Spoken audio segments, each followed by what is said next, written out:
자, 수업 녹화하도록 하겠습니다.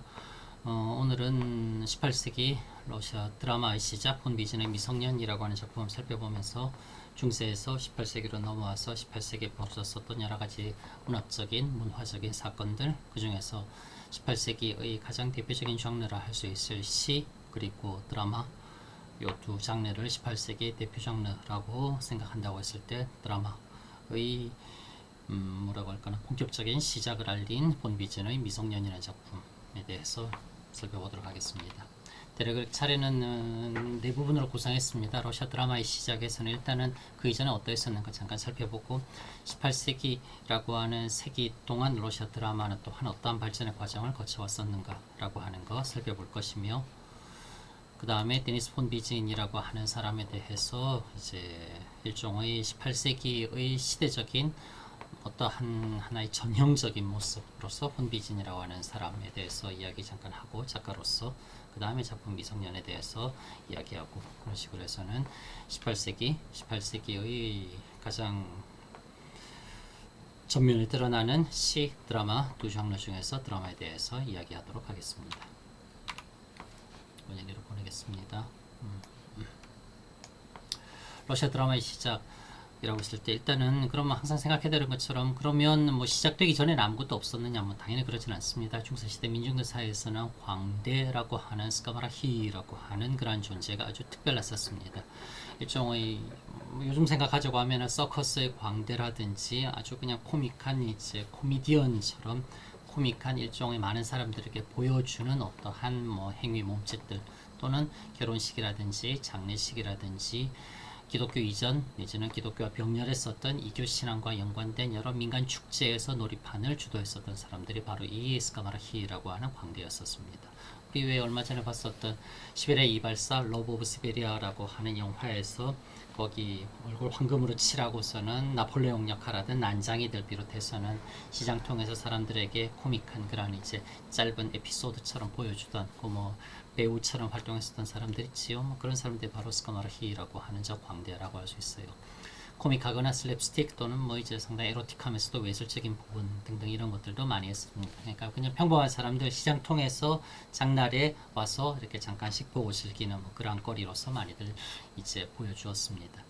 이러한 스카마라히라고 하는 이 사람들이 이제 시간이 조금 지나면서는 곰들을 잡아서 이제 입에다 입마개 하고 손발 묶고 일종의 동물 데리고 하는 동물 서커스처럼 곰을 데리고서는 이제 뭐 그렇게 사람들에게서도 신기한 구경거리, 볼거리처럼 그렇게 보여주기도 시작했습니다. 그러면서는 뭐 이제 많은 러시아를 여행했었던 서구 여행자들이 기록으로 글로 남기고 있는 곳에 러시아간이 곰들을 데리고서는 사람들 사는 도시 시장 통해서 막 사람들 많은 데서 곰들 데리고 와서는 묘기 보여주고 그러더라 라고 하면서 그냥 세상에 이런 일이 뭐 이렇게 이제 등장하는 에피소드, 뭐 저게 바로 스카마라히라는 광대라는 사람들, 저들이 중세시대 그리고 17세기 뭐 나중에 18세기 등등까지 또 한켠에서 사라지지 않는 비공식 문화로서 얼마든지 이제 존재했었습니다.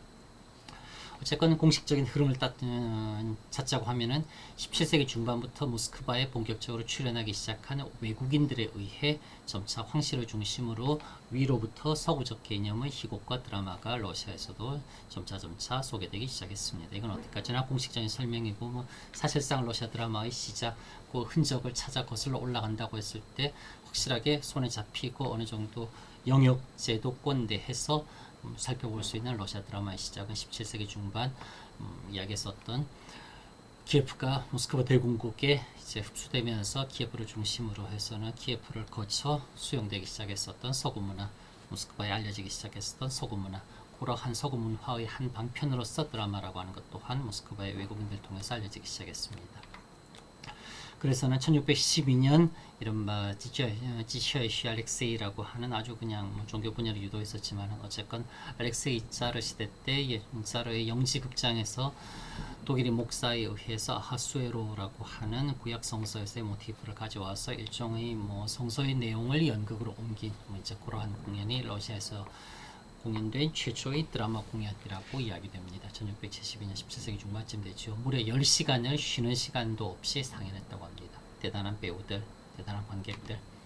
한편 17세기까지는 소위 학교극 슈골나의 드라마라고 해서는 성서의 내용을 바로 앞에 보았었던 하수에로라고 하는 작품처럼 주로 성서에 나오는 내용을 무대화해서는 교육의 목적으로서 많이들 사용했습니다. 우리 생각해 보자고 하면은 모르겠습니다. 나 같은 경우에만 해당되는 건 모르겠지만은 나 역시 학교 다닐 때 동네에 있던 교회에서 크리스마스 때 보면은 항상 크리스마스 이브에 연극하잖아요. 아기 예수의 탄생을 모티브로 해가지고서는 그래서는 이제 연극 무대 꾸며가지고서는 성탄 전야 예배의 여러 행사들 중에서 그렇게 아이들이 하는 어른들도 잠깐 섞여 있지만 그런 이제 연극 같은 것들 많이들 짤막하게 공연하잖아요. 그것의 17세기적인 형태라고 생각할 수 있습니다. 시메온 폴로츠키라고 하는 이제 폴로츠크 출신의 모스크바에 와서 이러저러한 서슬라브와 그 다음에 또 서구 문명을 전했었던 이 17세기의 근대적인 작시법을 모스크바 공국에 최초로 알려준 사람이라고 했었지요. 그 시메온 폴로츠키 또한 방탕한 아들의 우화라고 하는 이제 그러한 극도 역시 마찬가지로 썼었습니다. 성서에 나오는 그 집 나간 아들, 방탕한 아들, 그거 이제 대본처럼 써서는 실제로 이게 무대에 상연이 되었다라고 하는 기록은 아직까지는 찾아보아도 나오지는 않습니다. 하지만 여러분과 이 드라마 작품으로서 대본으로서는 이제 쓰여져 있습니다. 셰익스피어의 활발한 작품 활동 대략 1587년부터 1611년 즉 1600년 중심으로 해서는 플러스 마이너스 10년이라고 하는 그 시기를 생각해 본다고 하면 1611년 마지막을 생각해 봅시다. 러시아에서의 드라마는 확실히 그 출발은 매우 늦었다라고 말할 수 있을 겁니다. 어쨌건 그렇게 늦은 출발이었나 18세기에 들어가면서 이제 본격적으로 서구화, 근대화, 개혁을 추진하면서 추진된 개혁 조처들 중에 일환으로서 이른바 문화적인 문학적 개혁까지 함께 포괄되면서 드라마라고 하는 영역, 드라마라고 하는 장르 형식의 글쓰기 또한 본격적으로 발전하기 시작합니다. 18세기 피오트르 대제 시대로 접어들며 하지만 드라마는 여전히 상류층의 문화였었습니다. 그래요. 지금처럼 아무나 어느 정도 돈 내면은 극장 가서 볼 수 있는 그런 상황은 아니었었습니다. 돈이 있다고 해서 볼 수도 있는 것이 아닌 황실의 궁정, 그 다음에 아주 그냥 부유한 귀족들의 영지에 접근 초대받은 사람들만이 대상으로 해서는 소수에게 보여지던 그들만의 아주 그냥 뭐라고 할까나 폐쇄적인 문화 양식 드라마의 첫 출발이었습니다. 그건 부인할 수 없습니다. 아버지만큼 열렬한 종교적 감성에서 극장의 후견인은 아니었었던 피오트르는 피오트르의 아버지 아까 우리 봤었던 이제 10시간이 넘는 연극을 보았었다라고 하는 신신 깊은 알렉세이 그 사람이 피오트르의 아버지지요. 서구화와 절대 권력의 강화를 위한 일종의 세속적인 선전도구로서 드라마의 의의를 매우 정치적 세속적인 측면으로 국한시켰습니다. 그 이전까지는 어쨌건 종교라고 하는 부분을 큰 중심 제재로 삼았었지만은 피오트르 대제 시대 때 오면서 조금은 분리를 하면서 드라마라고 하는 것은 어디까지나 일종의 황실의 권위, 황실의 권력, 황실의 어떠한 강력함 그걸 보여주는 하나의 도구처럼 드라마를 아주 그냥 수단의 의미로서 그렇게 활용했었다고요. 그리고 피오트르의 뒤를 잇는 18세기의 안나와 엘리자베타 두 여제 시대에는 외국인 극단들이 러시아로 순회 공연을 와서는 황실 구성원 고관대작들을 위한 상연들이 중심이 되었었습니다. 고위 통치층을 위한 일종의 리크레이션, 여흥, 오락의 개념이 연극의 초기에 받아들인 초기에는 강했었습니다. 그래서는 연극뿐만 아니라 오페라, 발레 등의 무대 예술이 18세기 시대의 러시아에도 궁정, 상류층을 중심으로 소개되었고 이러한 공연 예술, 무대 예술이 러시아에서도 성공적으로 발전할 수 있는 토대가 18세기에 조금은 의도치 않았 그렇게 마련된 셈이라고 말할 수 있습니다. 하지만 이것도 사실 따지고 보면은 이미 절대주의라고 하는 강력한 정치 체제가 형성되어 가던 프랑스를 중심으로 한 유럽의 대륙 국가에서 황실 전용으로 오페라단, 황실 전용의 발레단 등등이 생기면서 그렇게 황실에서 아주 많은 비용을 지불하고 황제와 그 측근들의 즐거움을 위해서 이러저러한 이러한 성격의 예술 장르, 문화적인 장르들을 지원하고 유지시켰기 때문에 러시아 입장에서는 서구적인 통치 체제를 수용하고 대로 모방하려고 했었던 러시아 입장에서는 당연히 소유로브의 황제들이 갖추고 있었던 오페라단, 발레단, 극단 나 역시 러시아 황제로서 충분히 갖출만 하다라고 하는 생각은 당연히 했을 겁니다. 명백한 사실입니다. 특히 베르사유 이후를 모방하고자 했었던 엘리자베타 여제 시대에는 당대 프랑스 최고의 극작가인 라세인, 몰리에르, 코르네이유 등의 작품을 상연하는 프랑스 극단들이 러시아로 초빙되어 황실의 화려함과 사치를 증명해 주었고, 이를 통해 눈이 높아진, 한마디로 수준 높은 프랑스의 연극들을 보면서 그게 비교는 안 되지만은 저 정도 해야 되는구나, 아니면은 프랑스에서는, 유럽에서는 저 정도 하는구나 라고 하는 것을 알게 된 이른바 프랑스 러시아의 황실 귀족들, 그들에 대한 연극의 관심은 어쨌건 결과론적으로서는 18세기 러시아 사회에서 드라마 연극의 발전에는 도움이 되었던 것, 그건 사실입니다. 요때인 엘리자베트 여제 시대 때인 1750년 야로슬라브리라고 하는 모스크바에서 좀 떨어진 도시입니다. 러시아 연극의 아버지로 평가받는 볼코프라고 하는 사람에 의해서 다 바꿀게요. 러시아 최초의 연극 극장이 세워지고 1754년에는 피츠부르크에서 러시아 배우들로 구성된 극단이 일반 시민을 대상으로 한, 즉 그러니까 황실이라든지 귀족들이 아닌 일반 시민을 대상으로 한 최초의 공연도 선보였으며, 피츠부르크에는 또한 최초의 상설 연극 극장, 늘 극장이 존재하면서 이제 연극 레퍼토리 갖추어서는 무대에 올리는 상설 극장도 건립되는 등 18세기 중반을 기점으로 해서 러시아에서 드라마라고 하는 것은 아주 발전해 갑니다. 볼코프라고 하는 사람은 상인의 아들로 태어나서는 아주 연극에 관심이 많았었습니다. 어렸을 때부터 연극 많이 보았었고 시장 통해서 하든, 그러면서는 본인이 직접 배우가 됩니다. 배우가 되고 아주 그냥 뛰어난 연기를 보여주어서는 나중에는 백작의 자귀까지 받게 되는, 상인의 아들로 태어나서 연극을 통해 귀족이 되는 아주 입신양명한 그런 경우라고 할 수 있습니다. 스스로 10편이 넘는 희곡을 쓸 정도로 열렬한 연극 애호가였던 예카테리나 여제 때에는 18세기 러시아 드라마의 황금 시대라고 말할 수 있습니다. 예카테리나 여제의 치세는 조금 기억은 해놓을 필요도 있습니다. 억지로 왜라는 말은 아니지만은 1762년부터 1796년까지 해서는 18세기의 마지막 4쿼터에 해당하는 그걸 거의 그냥 다 잡고 있습니다. 이때가 예카테리나 여제 시대입니다. 18세기는 참고로 이야기하자면 피오트르 대제가 피츠부르크라고 하는 제국의 새로운 수도를 건설하라라고 하는 명령을 내린 게 1703년, 그리고 피오트르 대제가 사망한 게 1725년, 그러니까 첫 18세기의 첫 25년, 그리고 마지막 25년은 예카테리나 여제가 다스렸었고, 가운데는 몇몇 대체로 여자 황제들이 통치했었던 그러한 18세기라고 생각할 수 있습니다. 처음 끝이 강력한 전제군주가 있었다라고.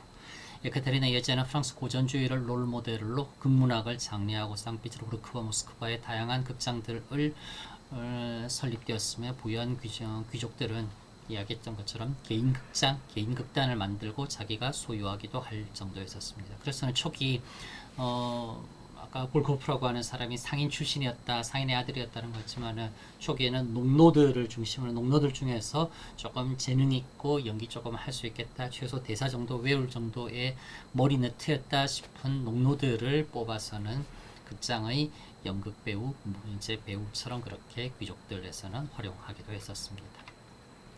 러시아 비극이라 아버지라 할 수 있을 알렉산드르 수마르코프는 호레프 참칭자 디미트리 아닙니다. 고어적으로 디미트리라고 그렇게 일부러 썼습니다.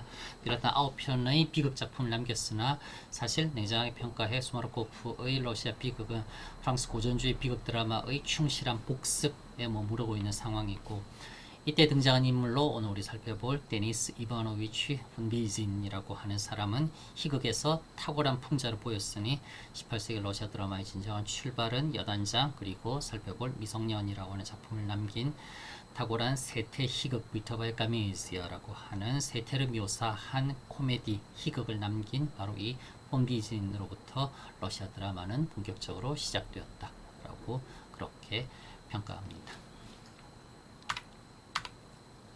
데니스 폰비진이라고 하는 사람 18세기의 전형적인 인물이라고 말할 수 있습니다. 일부러 그렇게 끼워 맞추는 건 아니지만은, 어떻게 생각하자고 하면은 공교롭지만은 또 한편으로서는 우리가 미처 잘 인식하지 못하고 깨닫고 있지는 못하지만은 은근하게 숨겨진 법칙성처럼 작용해서 마침 데니스 폰비진이라고 하는 사람이 일종의 18세기의 전형적인 인물처럼 그렇게 또 등장하고 역할하기도 합니다. 데니스 이바노비치 폰비진이라고 하는 이 사람은 16세기 이반 뇌제 리보니아 전쟁 때 이반 그로스네이가 가자안 점령하고 난 뒤 서쪽으로도 뻗어나가려고서는 어떻게든지 바다를 향한 출구를 찾으려고서는 서쪽으로 계속 이제 전쟁을 벌였었습니다.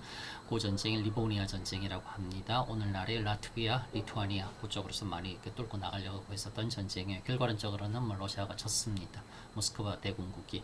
리보니아 전쟁 때 포로로 잡혀온 독일 귀족 가문의 후손으로서 폰 비이진이라고 하는 성 또한 사실은 독일어에서는 폰이라고 하는 걸 앞에 일종의 귀족을 드러내는 그런 의미처럼 붙이죠. 폰 위젠이라고서는 독일어식으로 이야기되고 이걸 러시아식으로 소리를 옮겨 쓰면은 폰 위젠이라고서는 여기 찔에 넣어서 쓰다가 나중에 러시아식으로 한 단어로 합치면서 러시아 성은 이로 끝나는 거니까 폰 비진으로서는 이렇게 바뀌었습니다. 데니스라고 하는 이름도 폰비진에게 이름 붙여줬었던 조 18세기에는 상당히 생경하게 낯설게 들리던 외국식 이름이었습니다. 요즘도 러시아의 데니스라고 하는 이름은 그렇게 많지는 않습니다. 엑센트 뒤로 들어서는 데니스라기보다 실제 러시아어로 발음될 때는 지니스라고는 그렇게 많이 발음됩니다. 어쨌건 이름도 그러하고 성도 그러하고 이른바 외국 가문의 후손답게 매우 이국적이었었다고요. 조금 아이러니하지만 부칭은 이바노비치 이반이라고 하는 전형적인 러시아. 독일계 혈통답게 어렸을 때부터 독일어, 프랑스 등 유럽 언어에 탁월했었고 집에서 공부도 했었고 등등등. 뭐 약간 이해될 수 있는 맥락으로서 너는 뭐 러시아 땅에 살고 있지만은 너의 할아버지 우리 조상들은 독일의 귀족 가문이다 그러니 독일어도 잘 알아야 된다 뭐 이런 분위기나 가정에서는 얼마든지 뭐 있었을 겁니다. 그래서는 뭐 본인 스스로도 외국어 공부 싫어라 하지는 않았었고 또한 아주 머리도 비상하고 탁월했었고 뭐 근면성실하고 또한 뭐라고 할까나 사회를 이해하고 파악하는 그러한 객관적인 시각도 훌륭했었던 뭐 그러한 인물입니다. 16살에 불과 모스크바 대학에 입학하고 대학에 입학해서도 2학년 때 아르바이트가 아니라 정식 외무성 직원으로서 스카우트 제의도 받을 정도였었고 대학 졸업할 때는 오늘날의 뭐 숨마 쿰라우드 정도 해당하는 즉 학업 최우 등상 뭐 정도에 해당하는 그런 아주 그냥 뛰어난 성적으로서 대학을 졸업합니다. 그렇게 졸업하고 이제 귀족 가문의 출신이고 외국어 탁월하고 뭐 인재고 그래서는 외무성에 졸업하자마자 바로 이렇게 근무하기 시작하면서 경력을 쌓기 시작합니다. 그렇게 외무성 근무 피츠부르크에서 근무하기 시작합니다. 태어나고서 모스크바였어요. 상피츠부르크에서 관료 생활 중 러시아로 순회 공연을 온 유럽 극단들의 이제 연극을 보기 시작하고 볼코프를 비롯해 러시아 극작가 배우 등과도 친교를 맺고 당대 최고의 유력자 중에 한 명이었었던 피츠부르크의 옐라긴 공작의 신뢰도 얻게 되는 등 한마디로 아주 그냥 순탄하게 그렇게 커리어도 쌓아가면서 또한 연극이라고 하는 것, 드라마라고 하는 것에 대해서 처음 접할 때는 분명 귀족으로서 이른바 아주 전도양양한 젊은 청년으로서 갖추어야 될 교양 정도로서 연극을 접했지만은 연극을 접하면서는 자기도 그냥 일종의 그냥 갖추어야 될 것 중에 하나보다는 더 많은 관심, 더 깊은 흥미로서 연극, 드라마라고 하는 부분에 조금씩 빠져들기 시작합니다. 또한 뛰어난 외국어 실력을 바탕으로서 볼테르라든지 장 트라송, 그 다음에 홀스베르크 등등 하는 프랑스, 독일, 덴마크의 사상가, 극작가 등의 작품을 실제로 러시아로도 번역도 합니다. 이런 부분이 18세기 전형적인 습작의 모습이었다고요. 항상 이야기했었지만 러시아가 매우 러시아적인 아주 그냥 러시아스럽다 하는 오리지널리티한 면은 러시아에서는 사실은 많이 부족합니다. 일단은 남의 것으로부터 출발해요. 남의 것 가져 들여옵니다.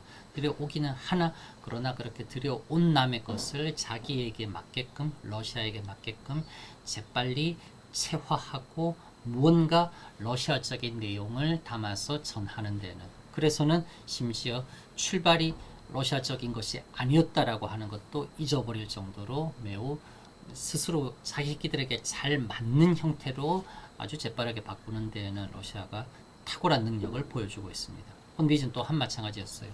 외국이 능통했었고 외국이 능통했었기 때문에 자기가 먼저 볼 수 있었고 먼저 보고 받아들였던 것들 러시아로 그렇게 옮겨보기 시작하면서 아 프랑스에서는 드라마를 이렇게 쓰는구나 이렇게 써야 되는구나 라고 하는 것을 번역하면서 자기가 스스로 조금씩 깨닫게 되었다고. 이게 말 그대로 전형적인 습작, 연습처럼 써보는 거죠. 그렇게 하면서 드라마는 이렇게 쓰는 것이구나 라고 하는 것도 것도 익히면서 드라마가 무엇인가에 대해서도 조금씩 알아가기 시작했다고. 이러한 문학적인 습작들이 외무성 고위 관료들의 눈에 띄어서는 한마디로 아주 문제가 뛰어난 젊은 촉망받는 청년이다. 이래서는 예카테리나 여제 앞에 당당하게 계령해서는 여제에게 직접 자기가 쓴 드라마 작품의 일부를 낭독하기도 하는 등 한마디로 관심, 집중 매우 많이 받던 전형적인 뭐라고 할까나 탄탄한 출세길을 걸어가던 그러한 젊은 귀족이자 젊은 고위 관료였었습니다. 심지어는 1778년, 1789년이 이제 프랑스 혁명이 일어났었지요. 프랑스 혁명이 일어나기 전에는 파리에 머물면서 혁명 바로 코앞 직전은 아니네요. 어쨌건 혁명이 일어나기 전쯤의 프랑스의 극도의 사회 경제적인 모순을 정확하게 꿰뚫어 보았으며, 즉 절대주의라고 하는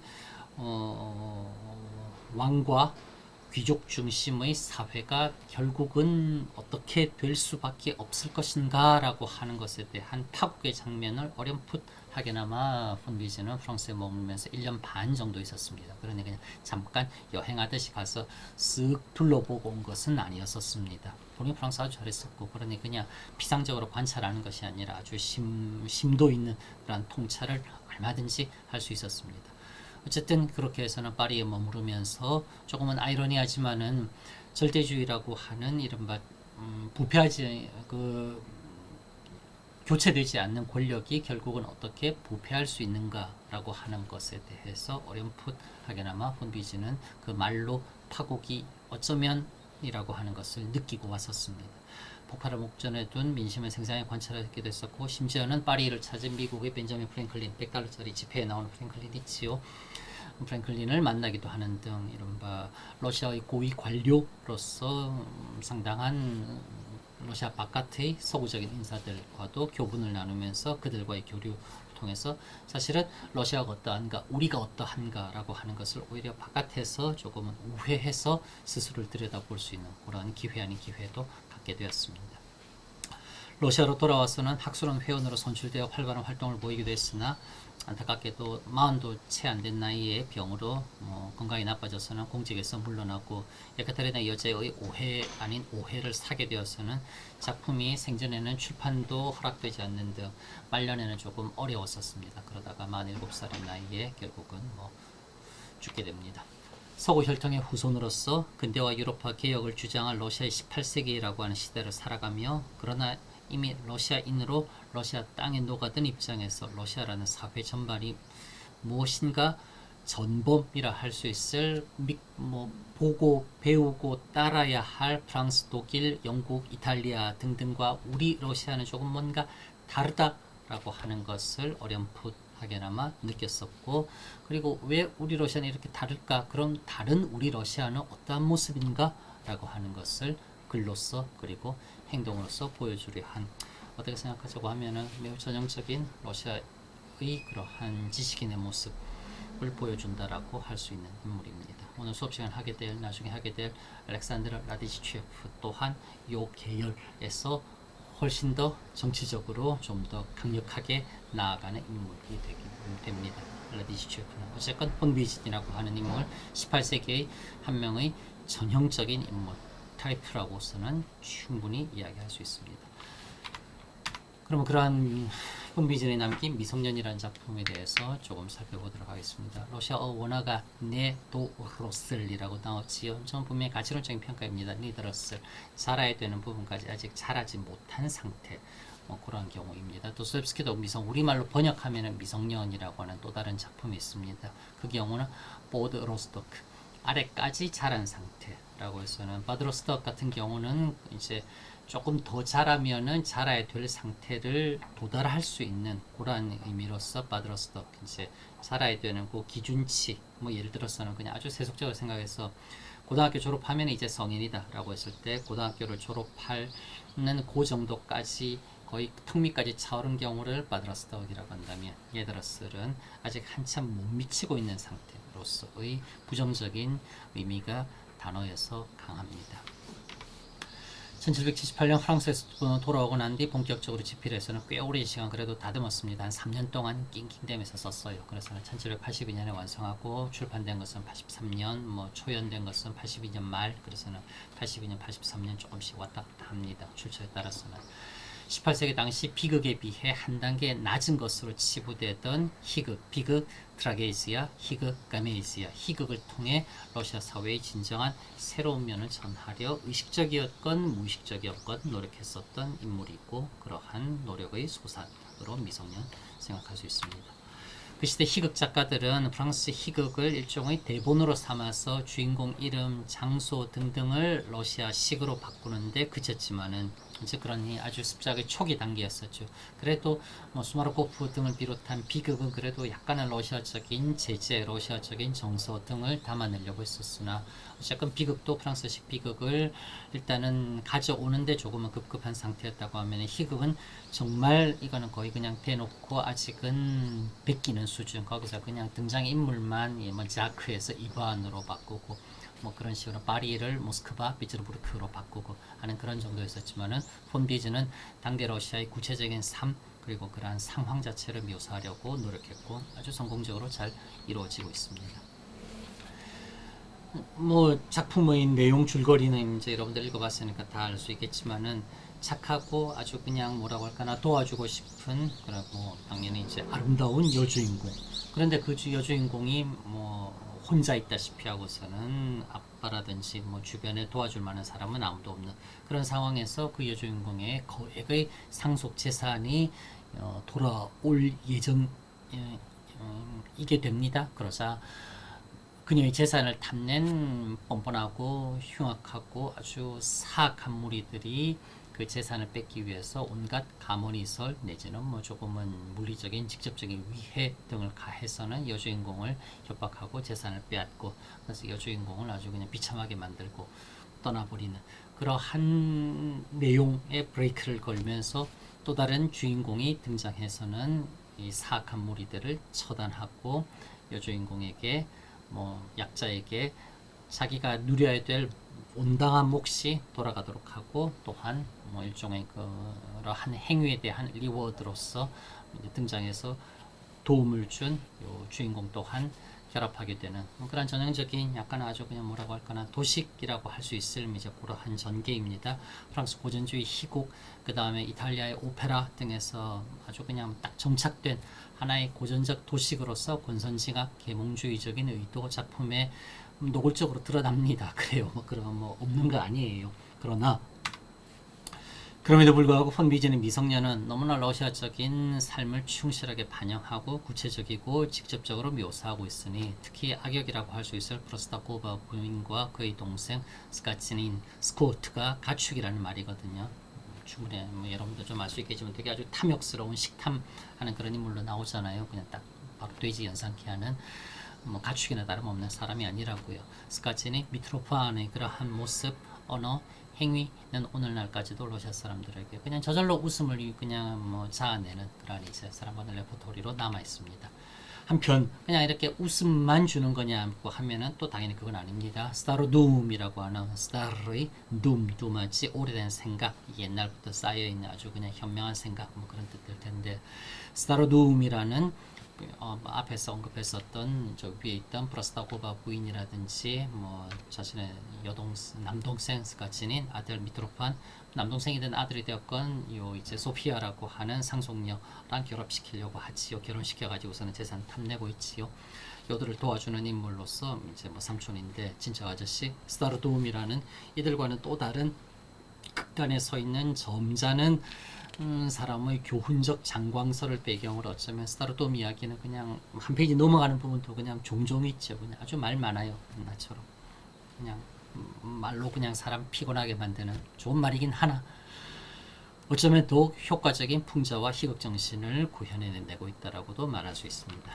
그러나 하나 당연히 생각해야 될 것은 마냥 사람들 즐겁게 하고 야 아주 그냥 뭐 살아있는 것 같다. 맞아 러시아 저기 시골 가면은 저런 진짜 이름만 귀족이고 무늬만 귀족이지 아주 그냥 무식하고 하디 천한 인물들 장난이 아니지 라고 하는 상태만을 이야기하는 것이 아니라 그 상태를 이야기하는 것은 결국은 프로스타코바 부인, 프로스타코프의 영지로 상징되는 구시대, 낡은 시대, 이제는 혁파되어야 될 그 낡은 시대를 극복하고 소피아, 그리고 소피아랑 결혼하게 되는 아주 그냥 뭐 사랑스러운 청년 밀러이 하다는 말에서 밀론, 브라브다, 정의, 진실을 추구하는 브라브진, 스타르둠 등등과 같은 인물리스, 나이가 많거나 적거나가 아니라 새로운 시대, 새로운 가치관으로서 새로운 장소로서 새로운 러시아를 열어가게 될 그 인물들을 그렇게 대비를 시키고 있어요. 그래서 판단은 결국은 읽는 독자들이 하시오. 나는 아주 그냥 한편 재미있는 드라마를 보여주는 것에서 그치지 않고 결국은 한창 웃으면서 즐겁게 보게 될 한 편의 연극에서 결국 어디를 선택해야 될 것인가 보는 사람들, 여러분들, 그건 당신들이 아마 너무나 잘 알 것이오 라고 하는 게 본미진의 미성년이라고 하는 작품입니다. 조금 더 선명하게 보이기 위해서 이렇게 이야기할 수 있을 것 같아요. 프로스타코프 영지라고 하는 곳에서 사건이 벌어지지요. 무대가 되는 셈입니다. 그 다음에 스타르도움의 왕국이라고서는 뭐 이야기할 수 있습니다. 즉 스타르도움을 정점으로 스타르도움의 생각을 따르는 사람들. 프로스타코프 영지와 스타르도움의 왕국 이렇게 둘러 나눈다고 했을 때 영지에는 프로스타코프, 프로스타코바 부인 두 명이 있을 수도 있겠고 스타르도움의 왕국에서는 스타르도움이라고 하는 뭐 정신적인 지도자 있을 겁니다. 미트로판이라고 하는 프로스타코바 부인의 아들 스카티닌이라고 하는 동생이 있을 테고 스타르도움의 친척 딸 이제 친척 소피아가 있을 테고 소피아랑 결혼하게 되는 밀론이 있을 테고 또한 그들의 결합을 정당화시켜주고 프로스타코바 영지의 잘못을 지적하는 브라브지인이라고 하는 사람들이 있을 테고 이렇게 완전히 분리되어 있다 싶은 요 두 세계를 연결해주는 고리가 있으니 그게 바로 브랄만이라고 하는 예전 스타르도움의 마부였으나 이 브랄만이라고 하는 사람은 프로스타코프의 영지 댁에서는 가장 똑똑한 인물 중에 하나인 가정교사로서 가정교사라고 하는 어차피 이제 급여는 받는 직위는 낮으나 어쨌건 무시할 수 없는 그런 이제 정신적인 위치를 차지하고 있는 브랄만이라고 하는 사실은 뭐 사이비 가정교사인데 있습니다. 그리고 뭐 그 다음에 또 아주 그냥 엉터리나 다름없는 수학 가르쳐주는 사람 등등해서 또 세 명의 가정교사 또 있지요. 요 가정교사 브랄만을 중심으로 해서는 등장하는 프로스타코프 영지의 세계, 스타르돔의 왕국, 요 두 전혀 이질적인 결합될 수 없는 요 세계, 말이 통하지 않는 두 세계를 중간에서 연결고리처럼 묶어주고 있는 곳이 바로 브랄만 그리고 가정교사들. 스타르돔의 왕국에서는 가장 하층에 위치하는 인물들이 영지에서는 가장 상층에 이제 위치할 수 있는 인물들로 등장함으로 인해서는 이렇게 두 세계를 지어주고 있는 공간적인 뭐 인물들 간의 진영 구도도 그렇게 짜여진다라고 생각할 수 있습니다. 그래요. 이렇게 해서는 오늘 본미진의 미성년 작품 중심으로 해서는 18세기 러시아 드라마에 대해서 살펴보았습니다. 여기까지 할게요. 수고 많았습니다.